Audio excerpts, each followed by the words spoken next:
So I'm an actor, I'm a poet, writer of many different things, and this isn't a letter, but it seems like as I'm here, I couldn't waste the opportunity to read a bit of this poem and address it to all the inmates listening, all the good people who are listening.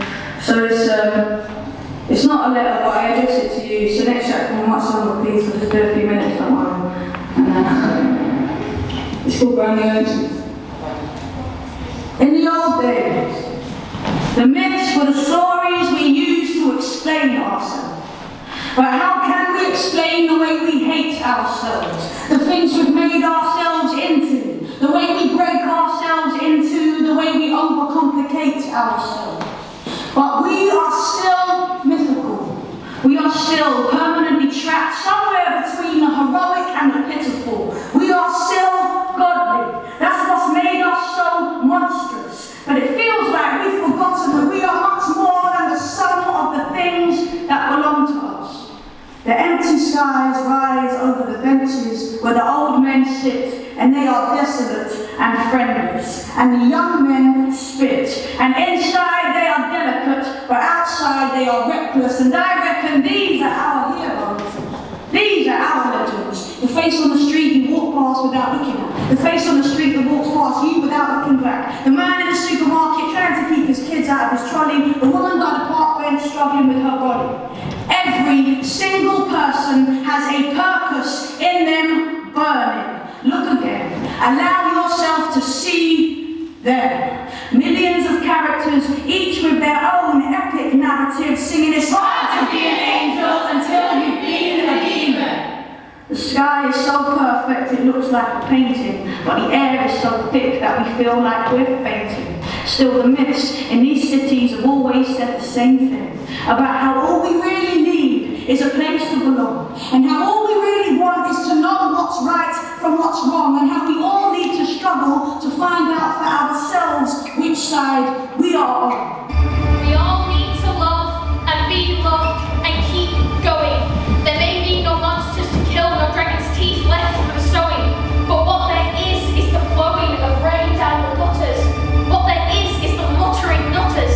What we have here is a brand new mythic talent. The parable that made you happy could be anything, but he turned out an addict. Or the parable of the prodigal father returned after years in the wilderness. Our mortality is still learned through experience, gained in these cities and all their rage and their tedium, and yes, our colours may have been muted and greyed, but our battles are staged all the same. We are still mythical, call us by our names. We are perfect because of our imperfect. We must stay hopeful, we must stay patient. Because when they activate the modern day, they'll find us, the brand new ancient. The order we have here is all that we've always had. Stories are here if you listen. Stories are here. Stories are you and your hope and your fear. It's as old as the language of smoke. As old as the language of blood. As old as the language of languishing love.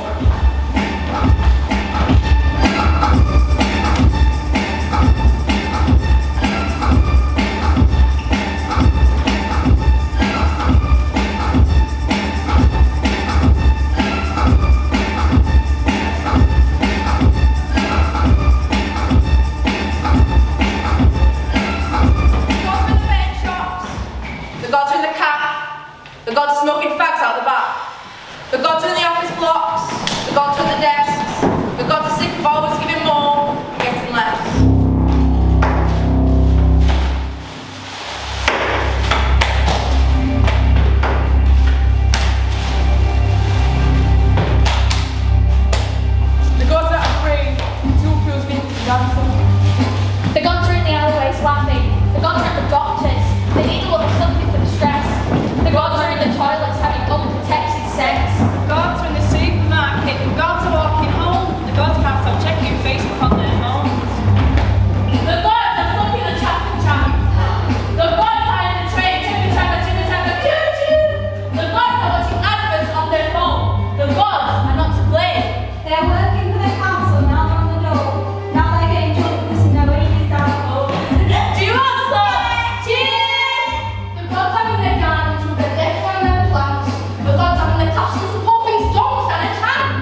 plan, and especially when they next see the kids. They're not fighting over favourites, they're just getting on with it. We are the brand new ancients. So, Choose one. does any of these got hospitality on their own? Feeling bored but not knowing what the more is to want it. Choose one. Look again. And you will see the God's prize. In the most human and unassuming of eyes. Now focus.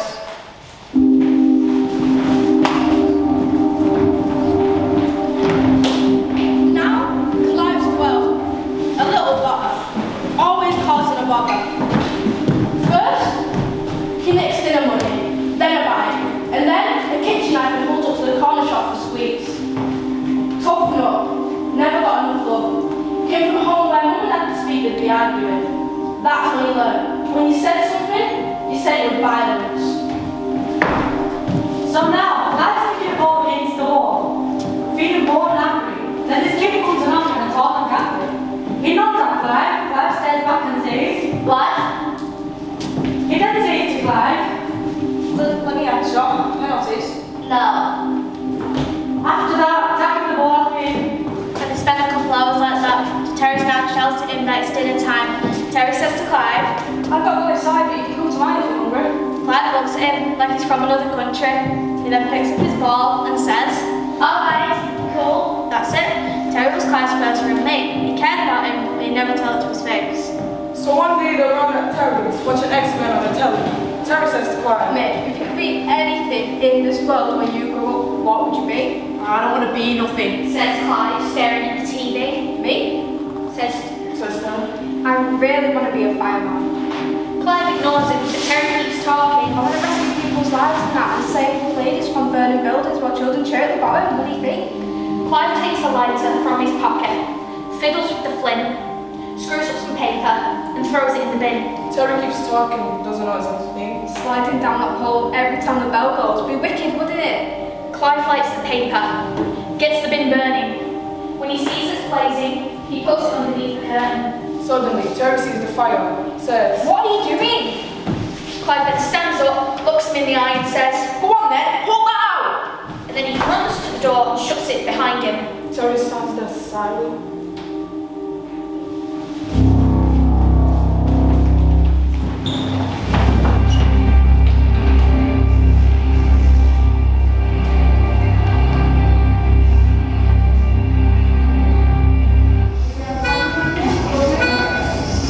In the hospital ward, Terry's taking off his bandages. Clive's on the foot of the bed, he's on his tangerines, looking through his magazines. Terry stands in the corridor, talking to the nurse. Clive looks at Terry and asks him, Does it still hurt? No, not much. Not really. he's got a scar up his jaw, up his neck. That looks like his jaw's been clutched by a clawed hand. I don't know what you're doing here anyway. I don't want to be your mate no more. Oh, come on, Terry. You know what I did it for, right? No, I don't want to know either. I was doing you a favor, mate. How? You set my room on fire. Well, you'll never make it a fireman if you're scared from place like that. You'll be no good to anybody trying to trap. Trying to help you get you to bed. You don't mean that hurt you. I didn't think you'd be so scared. I weren't scared. He just sat there and stared. Maybe you were only unwell. And maybe I'd be a shit fireman and maybe I don't hurt myself. Underneath the hospital lights, the scar was a little brighter and the rest of his skin shined like it was still on fire. Stop looking at him. His voice sounded tired as usual. It's cool. It looks just like a spider.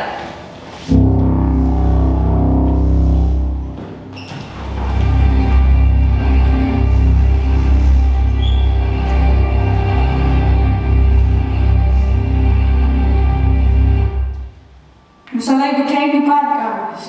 Angry, disenfranchised, man-sized, punch-happy fists, sad eyes. But between them was decency. Between them was a bond, a shared weakness that made them both strong. Now if we see them hoods up on the street or walk quickly away, our skin prickling in terror, but they, despite cruelty to others, know love them. They know laughter. They know each other as brother, friend, father, equals. Gods in their synagogue, an eye for an eye, their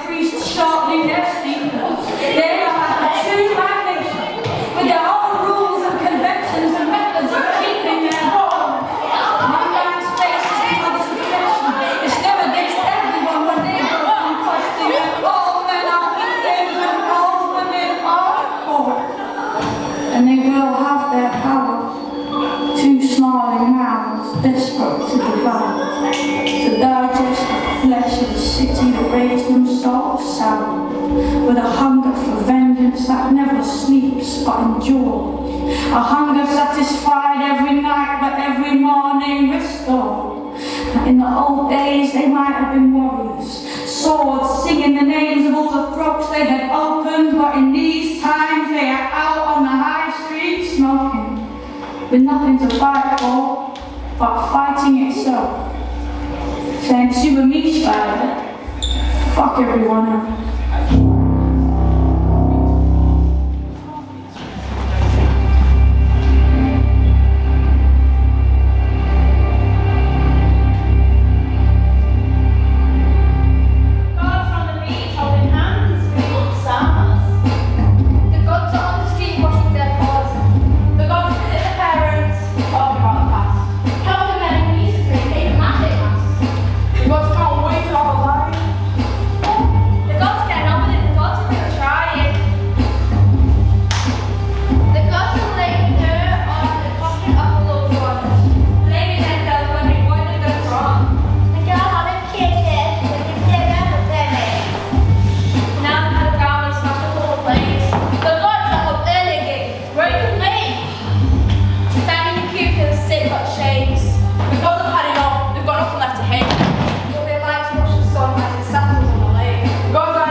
Growing fast, going past all the usual landmarks. A quiet kid for the most part.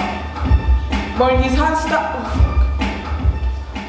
wriggling around in the sea, features twisting around in his face, never really had a lot of mates. But he would sit, read his comic books happy for hours, waiting for the day when he discovered his powers. He'd be fascinated how the stories he'd write when you get home about the papers to fire. And when the bell goes last for the end of the day, still in his own world, nothing else to do.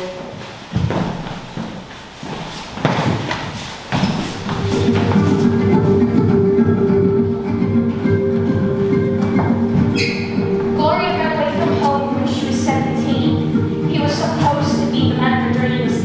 He had knuckles like an open toolbox, eyes like fluor, and when he told a lie, nothing ever seemed truer. So one day she was in a state, heaped on the floor, wiping the blood off her jaw, thinking, I deserve more. At the time, she might have been convinced it was love, but these days she barely thinks of it much. She's the kind of girl who scars on deep, and if she smiles at you for a moment, it'll last you all week. She don't compare herself to others. She believes everyone has their own strengths. If she's a statue, she'd be like marble or cement. She's straightforward, no nonsense. She just wants people to be honest. She's got no time for pretenders, and she's never broke a promise.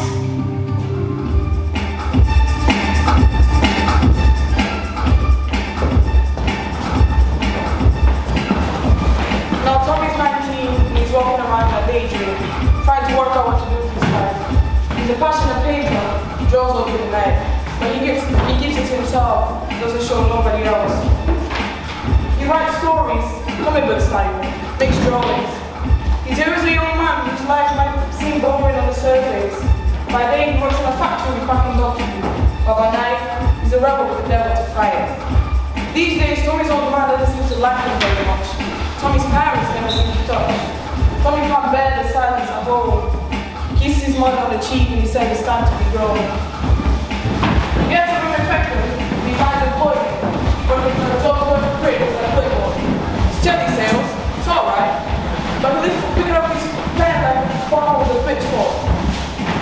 22, he finishes his first proper piece of work, sends it off to a publisher, hopes and he plans that all there in the story.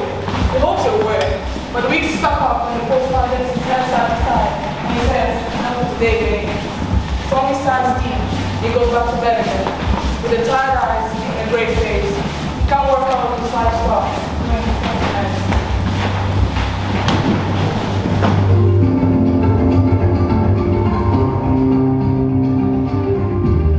She's got that faraway look in her eye, the kind of look that makes strangers say, "It's not so bad, well, is it?"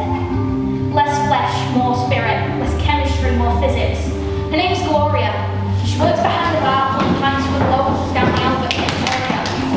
She's happy in a way, she don't expect too much from life. She believes that everybody deserves to be treated right. She used to be that trouble type with that look in her eyes that led to books from the guys that she'd meet in the bars every night with their best mate Gemma. They swore they were going to be best mates forever. They loved each other, did everything together. They used to run riot, a couple of proper little terrorists. But then one day, Gemma stopped calling her quite so much, because Gemma got into protests and stuff. Gemma wanted the world to change. She was 16 and smarter than most girls her age. So while she was studying and hanging out and picking lines, Gloria was sniffing lines, hooking up with different guys. Gemma wanted to go to uni. She started studying hard, and the two of them just drifted apart.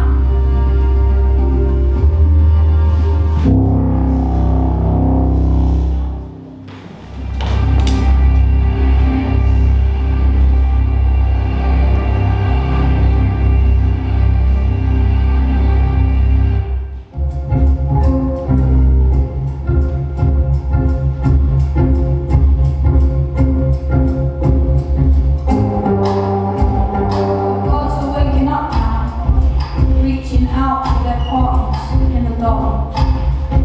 The gods are raising